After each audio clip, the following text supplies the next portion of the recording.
بہن کا اثر تھا، میرے نانا کے آقا علی مقام کے نانا کے زبان کی جو لعاب تھی، جسے ہم اور آپ تھوک کہتے ہیں، میرے نبی کے تھوک کو تھوک کہنا بھی یہ بے ادبی ہے، اس لیے لعاب دہن کہنے کا حکم ہے۔ اس لعاب دہن کا اثر تھا جو میرے آقا نے بچپن میں انہیں چسایا تھا۔ اتنی محبت میرے آقا کو اپنے نواسے سے، اللہ الصمد، میرے آقا کو اپنے نواسوں سے اتنی پیار ہے، قربان جاؤ۔ ایک مرتبہ میرے آقا تشریف لے جا رہے تھے دعوت کے لیے، اچانک دیکھتے ہیں کہ امام حسین بچوں میں کھیل رہے ہیں۔ توجہ ہے نا آپ کی؟ پوری توجہ ہے؟ یہ بچے لوگ کی توجہ نہیں ہے شاید۔ دیکھو سنو، یہ کسی اور کی بات نہیں ہو رہی ہے، کسی فلمی گفتگو نہیں ہو رہی بیٹے، یہ جن کے صدقے میں آج ہم ایمان کی دولت سے مالا مال ہے ان کا تذکرہ ہو رہا ہے، جن کے وجہ سے اسلام زندہ ہے اور ہم مسلمان ہیں، ان کے بارے میں ذکر ہو رہا ہے۔ آج تم جو مسلمان ہو وہ ان کے صدقے میں ہیں،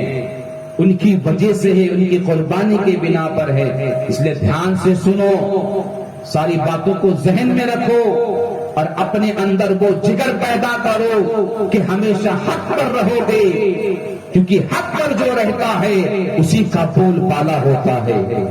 جو حق پر رہتا ہے ہمیشہ اسی کا تذکرہ ہوتا ہے، اسی کا چرچا ہوتا ہے۔ ایک بار کہہ دیجئے سبحان اللہ، اور کہہ دیجئے ایک بار سبحان اللہ۔ میرے آقا دعوت کے لیے تشریف لے جا رہے ہیں، دیکھتے ہیں امام حسین بچوں میں کھیل رہے ہیں۔ جب حسین کو دیکھتے ہیں تو رک جاتے ہیں، اتنے امپورٹنٹ کام کے لیے جا رہے ہیں پھر بھی رک جاتے ہیں، اتنے اہم کام کے لیے جا رہے ہیں، لیکن جو ہی نواسے کے دیکھا آپ نے راستہ بدل لیا اور پھر اپنے ہاتھ کو امام حسین کو پکڑنے کے لیے آگے بڑھاتے ہیں۔ بچوں میں شوقیہ ہوتی ہے، آپ دیکھتے ہوں گے کوئی بوڑھا، کوئی نانا، کوئی دادا اگر پکڑنے میں جائے کوئی بڑا تو کبھی کبھی وہ دوڑتے ہیں، دور بھاگتے ہیں ان سے۔ تو اسی طریقے سے بچپنا تھا، میرے آقا انہیں پکڑنے کی کوشش کر رہے تھے اور وہ دوڑ رہے تھے، اور میرے آقا اپنے شان کے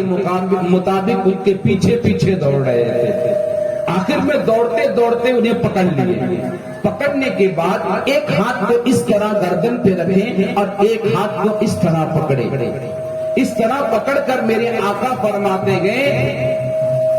کہ اے لوگوں، اے صحابیوں سنو، یہ حسین ہے، یہ حسین ہے، حسین منی وانا من الحسین، حسین مجھ سے ہے اور میں حسین سے ہوں، میں حسین سے بے حد محبت کرتا ہوں، میں حسین سے بے حد پیار کرتا ہوں، بے تحاشا پیار کرتا ہوں، میں اپنے حسین کو سب سے زیادہ چاہتا ہوں۔ اور سنو، احب اللہ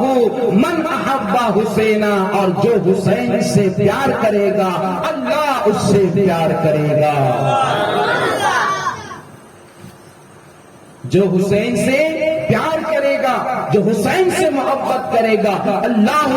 اس سے محبت کرے گا۔ اور آگے میرے آقا پھر فرماتے ہیں حسین صبتم من الاسباط، یہ میرا حسین میرے بیٹوں میں کا ایک بیٹا ہے، میرے نواسوں کا ایک نواسوں میں سے ایک نواسا ہے۔ اور ملا علی قاری صبتم من الاسباط کی تشریح میں لکھتے ہیں کہ صبتم من الاسباط کی ایک معنی یہ بھی ہوتا ہے کہ ایک امتیوں میں سے،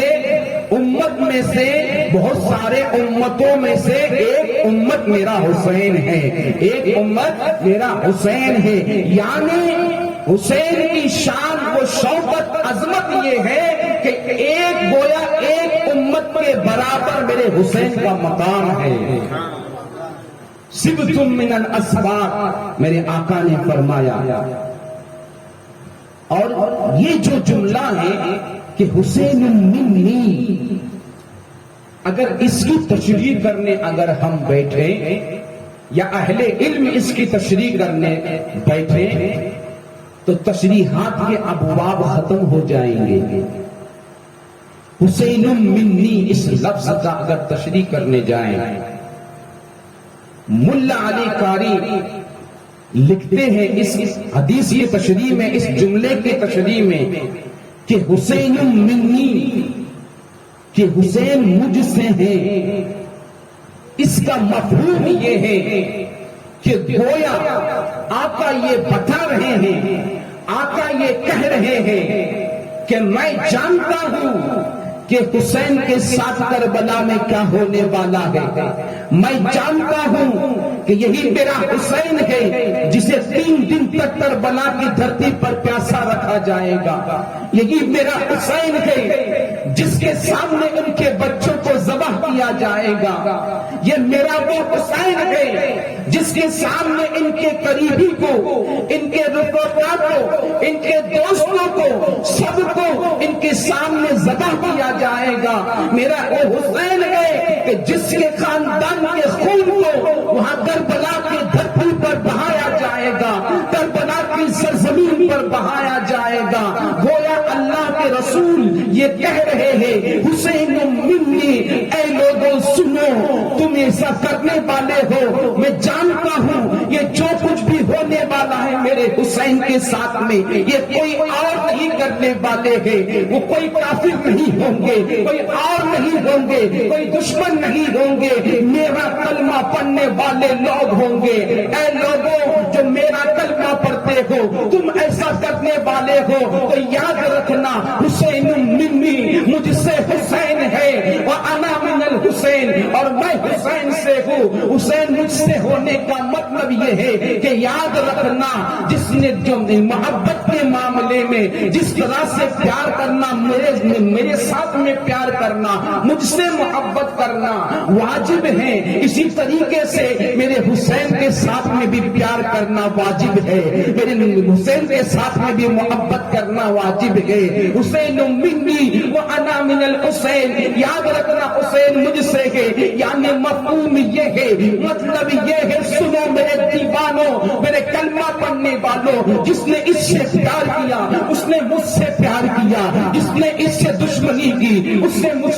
مجھ سے دشمنی کی، جس نے ان سے عداوت رکھی اس نے مجھ سے عداوت رکھی، اور گویا کہ جس نے حسین کو شہید کیا، حسین کو قتل کیا، گویا اس نے مصطفیٰ جان رحمت کی جان پر حملہ کیا۔ اے لوگوں، میرے آقا جانتے تھے کہ حسین کے ساتھ میں کیا ہونے والا ہے، اس لیے میرے آقا نے فرمایا حسین منی، حسین مجھ سے ہے، حسین مجھ سے ہیں، اگر تم حسین کو تکلیف دو گے، جب تم حسین کے گلے پر چھری گھماؤ گے، تیروں کی برسات کرو گے، تو یاد رکھنا یہ وہ حسین ہے جس کا تم کلمہ پڑھتے ہو، اسی نبی سے یہ حسین ہے، اور میں اسی حسین سے ہوں۔ اتنی محبت میرے آقا کو اپنے حسین سے۔ اور سنو میرے آقا کو کتنی حسین سے محبت ہے، اور حسین کا مقام کیا ہے، حسین کی منزلت کیا ہے، حسین کا عہدہ کیا ہے، اور اللہ کے نزدیک حسین کتنے عزیز ہیں۔ ایک مرتبہ فاطمۃ الزہرا رضی اللہ تعالی عنہا آقا کی بارگاہ میں آتی ہیں، عرض کرتی ہیں آقا دونوں شہزادے کہیں گم ہو گئے، مل نہیں رہے، بہت تلاش کی میں نے لیکن کہیں پر دکھائی نہیں دیے مجھے، شاید دونوں کہیں پر کھو گئے ہیں، دونوں کہیں پر گم ہو گئے ہیں، مجھے مل نہیں رہی ہے، کافی دیر سے میں نے دیکھا نہیں ہے انہیں، اب ڈھونڈنے کو نکلی ہوں لیکن کہیں پر ملتے نہیں ہے۔ آقا اٹھے اور بنو نجار کے ایک باغ میں تشریف لے گئے، جب باغ میں داخل ہوئے اپنی بیٹی کے ساتھ، بنت رسول کے ساتھ، فاطمہ الزہرا کے ساتھ، تو کیا دیکھتے ہیں دونوں شہزادے حسین و حسن ریت پر لیٹے ہوئے ہیں، ریت پر ریت سمجھتے ہیں نا، جسے بالو کہتے ہیں ہم، ریت پر سوئے ہوئے ہیں اور سکون کی نیند سو رہے ہیں، اطمینان کی نیند سو رہے ہیں۔ جب اس کیفیت کو بنت رسول دیکھتی ہیں، فاطمہ الزہرا دیکھتی ہیں، تو تڑپ جاتی ہیں کہ اتنے دھوپ میں مدینے کی یہ گرمی ہے اور دونوں نواسے دھوپ میں ریت پر سوئے ہوئے ہیں۔ ممتا ہوتی ہی ایسی ہے ماں کی کہ اپنے بچوں کو کسی تکلیف میں دیکھ نہیں سکتی ہے۔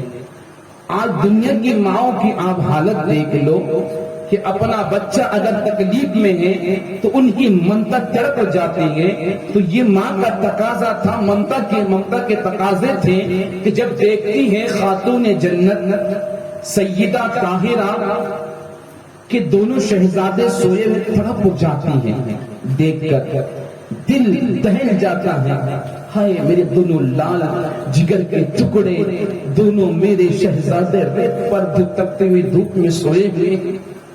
لیکن جب آقا دیکھتے ہیں تو آقا مسکراتے ہیں، بولو سبحان اللہ۔ آقا مسکراتے ہیں، آقا ارشاد فرماتے بیٹی کیا تم جانتے ہو دونوں شہزادے کو فرشتے گودی لے کر سلا رہے ہیں۔ دونوں فرشتے، دونوں شہزادے فرشتوں کے گودی میں سو رہے ہیں۔ کوئی فرشتہ نیچے پر بچھایا ہوا ہے، ہائے ہائے ہائے، کوئی فرشتہ اوپر سے پر کو پھیلایا ہوا ہے، ورنہ اتنی تپتی ہوئی دھوپ میں ریت پر کسے اتنی سکون کی نیند آتی ہے؟ اگر آ بھی گئی نیند تو اس طرح سکون کی نیند نہیں آتی ہے۔ دونوں کو فرشتے گودی میں لے کے اے فاطمہ سلا رہے ہیں۔ یہ میرے حسین کا مکان ہے، میرے حسین کا یہ مقام ہے۔ اب یہاں پر ٹھہر کر ایک بات پر آپ غور کرو کہ جب فرشتے کے بارے میں معلومات جس کو نہیں تھی، ماں نے جب اپنی نگاہ سے فرشتوں کو نہیں دیکھی تو ماں کا دل تڑپ گیا، ماں کا دل دہل گیا، ماں کی ممتا برداشت نہ کر پائی، اس کے دل میں تکلیف شروع ہو گئی۔ تو میں یہ پوچھنا چاہتا ہوں کہ کچھ لوگ آج کربلا کے جنگ میں حسین کے قاتلوں سے اور حسین کو شہید کرنے والوں کو سپورٹ کرتے ہیں، ان کے بارے میں اچھائی بیان کرتے ہیں۔ ارے نادان، تجھے ہو کیا گیا ہے اور تجھے تیرے دماغ کو کون سے دیمک نے کھا لیا ہے کہ ذرا سوچ کہ جس چمڑے کے نالین پر، جس چمڑے کی جوتی مبارک پر ایک مرتبہ میرے آقا قدم ڈال دے، ایک مرتبہ میرے آقا کے قدم کو وہ جوتی بوسہ دے دے تو اس کا اتنا مقام ہے کہ سر پہ رکھا جاتا ہے۔ جس حسین کو آقا کاندھے پہ سلائے، جس حسین کے ماتھے کو آقا بوسہ دے، جس حسین کے گردنوں کو آقا بوسہ دے، اس حسین کے گردن کو کاٹنے والے کا انجام کیا ہوگا اور اس حسین کا مقام کیا ہوگا جس حسین کو اللہ کے رسول کاندھے پر سواری کرائے۔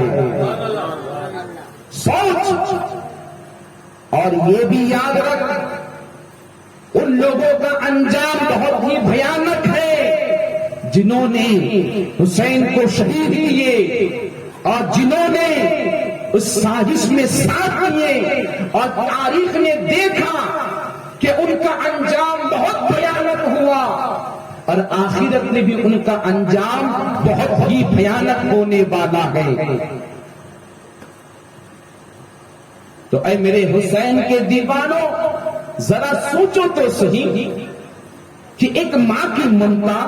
فاطمۃ الزہرا بنت رسول جب فرشتوں کو نہیں دیکھی، فرشتے کے بارے میں نہیں معلوم ہے، اپنے دونوں شہزادے کو جب تپتے ہوئے ریت میں، مدینے کے ریت میں سوتے ہوئے دیکھی تو تڑپ گئی۔ میں پوچھنا یہ چاہتا ہوں، جب تپتے ہوئے ریت میں کربلا کی سرزمین پر، کربلا کی دھرتی پر، کربلا کی سرزمین پر اس گرمی کے اندر 3 دن تک جب حسین کو پیاسا رکھا گیا، ان کے کنبے کو پیاسا رکھا گیا، بھوکا رکھا گیا، پھر اس کنبے پر علی اصغر پر تیر چلائی گئی، علی اکبر کو شہید کیا گیا، عباس علام بردار کو شہید کیا گیا، حسین کے ماننے والے کو شہید کیا گیا، خاندان کو قربان کیا گیا، خاندان کو شہید کیا گیا۔ آخر میں حسین ابن علی کو جب شہید کیا گیا، جب خنجر گرایا گیا، جب تیر چلائے گئے، جب انہیں چھلنی چھلنی کیا گیا،